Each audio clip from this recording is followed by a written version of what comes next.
అదరగొట్టే కారం రంగు రుచి ఆచి కారం పొడి. ఎన్నికల ముందు ఏం చెప్పారు?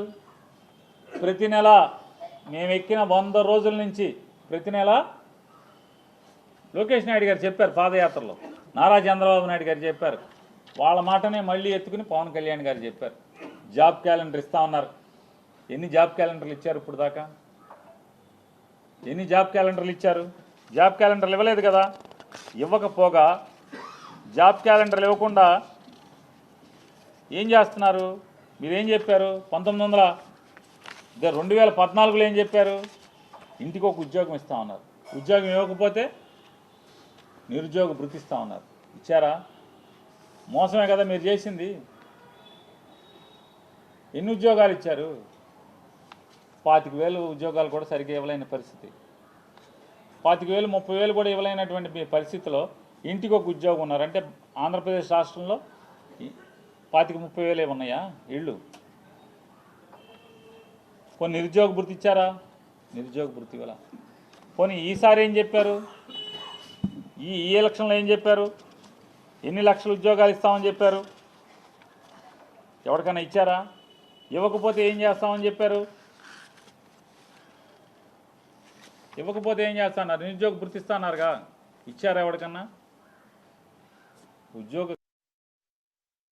నిరుద్యోగ భృతి లేదు. ఎక్కిన చంద్రబాబు నాయుడు గారు ఎక్కిన ప్రతిసారి దగా మోసం. 1990 2014లో అదే దగా, 2020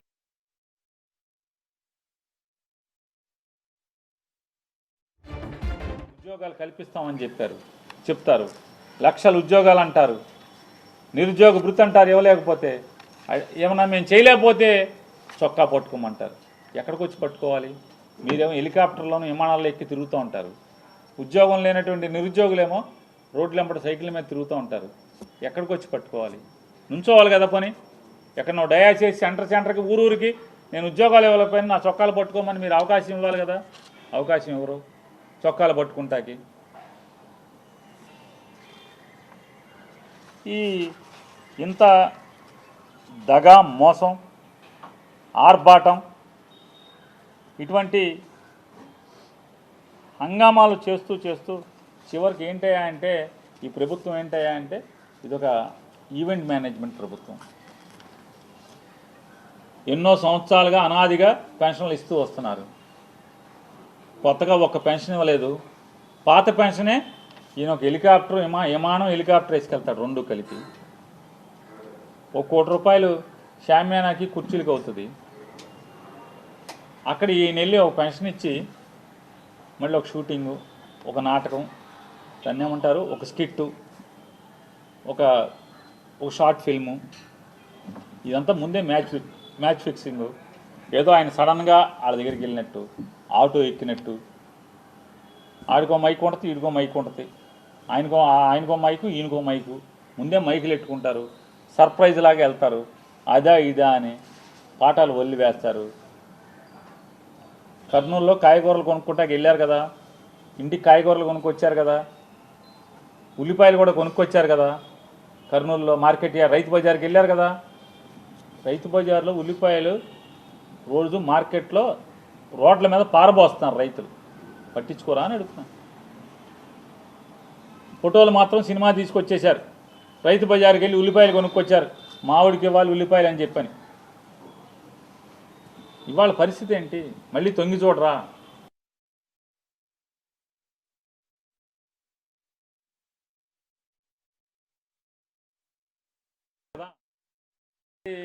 బీఈడీ సీట్ వస్తే దానికి క్వాలిఫికేషన్తోనే అయ్యారు కదా. 10th క్లాస్లో ఇన్ని మార్కులు కావాలి, ఇంటర్మీడియట్లో ఇన్ని మార్కులు కావాలి. ఇట్లా మీరు ఎన్ని లక్షల మందిని మీరు కోతకోచారు, అనర్హులుగా ప్రకటించారు. అప్లికేషన్ పెట్టుకునే దశలోనే మీరు నోటిఫికేషన్ ఇచ్చిన దగ్గర నుంచి కూడా అన్నీ తప్పులు తడక, అన్నీ తూచులు. చివరికి సాధారణంగా నేను నా అర్హతను బట్టి 3 పోస్టులకో 4 పోస్టులకో నేను అప్లికేషన్ పెట్టుకుంటాను. 4టికి నేను 4టికి సెలెక్ట్ అయితే 4టికి నా మెరిట్ని బట్టి 4టికి మీరు అవకాశం ఇవ్వాలి. వచ్చిన తర్వాత నేను సెలెక్ట్ అయిన తర్వాత ఎందులో తీసుకుంటానో నాకు ఛాయిస్ అనేది వాళ్ళ హక్కు కదా. పొగాకోడికి గిట్టుబాటు ధర ఇప్పిస్తున్నావా? మిర్చికి గిట్టుబాటు ధర ఇప్పిస్తున్నావా? ఏ పంటకి? కందులకి ఉందా గిట్టుబాటు ధర? పెసలకి మినువులకి గిట్టుబాటు ధర ఉందా? శనగలకి గిట్టుబాటు ధర ఉందా? ఉల్లికి గిట్టుబాటు ధర ఉందా? దేనికి గిట్టుబాటు ధర ఉంది? అరటికి గిట్టుబాటు ధర ఉందా? ఏ పంటకి గిట్టుబాటు ధర ఉంది? పసుపుకి గిట్టుబాటు ధర ఉందా? నారా చంద్రబాబు నాయుడు ప్రభుత్వంలో ఏ పంటకి నువ్వు చెప్పినట్టుగా మేము పండించే ధాన్యం తింటాకి పనికిరావు, మరి మిగతా అన్నీ కూడా తింటాకి పనికి వస్తాయి కదా.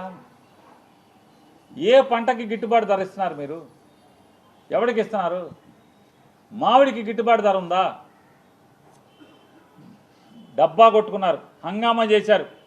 మామిడికి కేజీ 4 రూపాయలు ఇస్తున్నామని చెప్పని సబ్సిడీ కింద, అంటే కాంపాషనేట్ చేస్తూ రైతుకు నష్టపరిహారం కింద 4 రూపాయలు ఇస్తున్నామన్నారు. ఎన్నాళ్ళు అయింది? ఎన్ని నెలలు అయింది జీవో ఇచ్చి? నారా చంద్రబాబు నాయుడు గారిని నేను ప్రశ్నిస్తున్నా, పవన్ కళ్యాణ్ గారిని ప్రశ్నిస్తున్నా, 4 నయా పైసలైనా ఎవరికన్నా చిత్తూరులో మామిడికాయ రైతుకి వేశారా అని అడుగుతున్నాను. ఛాలెంజ్ చేస్తాను. ఎన్నాళ్ళైంది మీరు హంగామా చేసి? జగన్మోహన్ రెడ్డి గారు వెళ్తే ఎన్ని మాటలు మాట్లాడారు, అవాకులు చవాకులు పేరారు.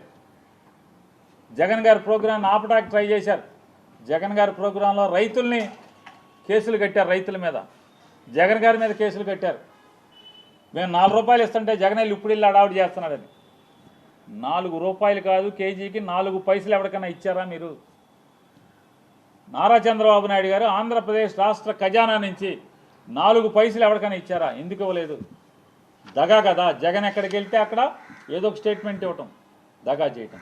పొగాకు చుట్టాకి వెళ్తే వెంటనే కేంద్ర ప్రభుత్వానికి రాయటం.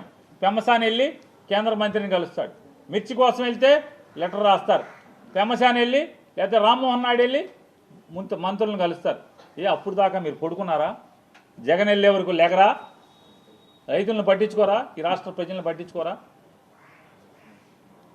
పట్టించుకోరా అని అడుగుతున్నాను.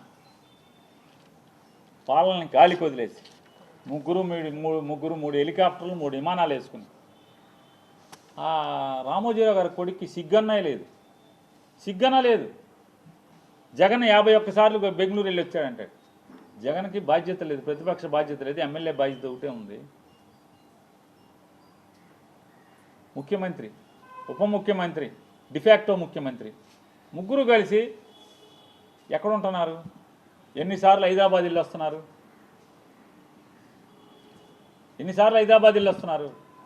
శుక్రవారం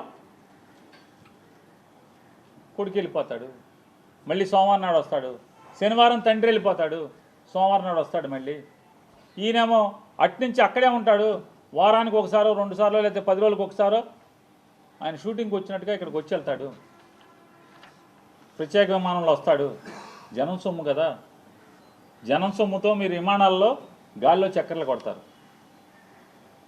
పోనీ ఎక్కడన్నా ఏదన్నా జరిగితే, జరగకపోవడం జరిగితే, ప్రజలకు కష్టాలు వస్తే, రైతులకు కష్టాలు వస్తే వెళ్ళి చూసినోడు ఎవడన్నా ఉన్నాడా? జనం సొమ్ముతోనే కదా తిరుగుతున్నది. హెలికాప్టర్లు విమానాలు వేసుకుని వెళ్ళరా? ఎక్కడికి వెళ్ళరు. చూడ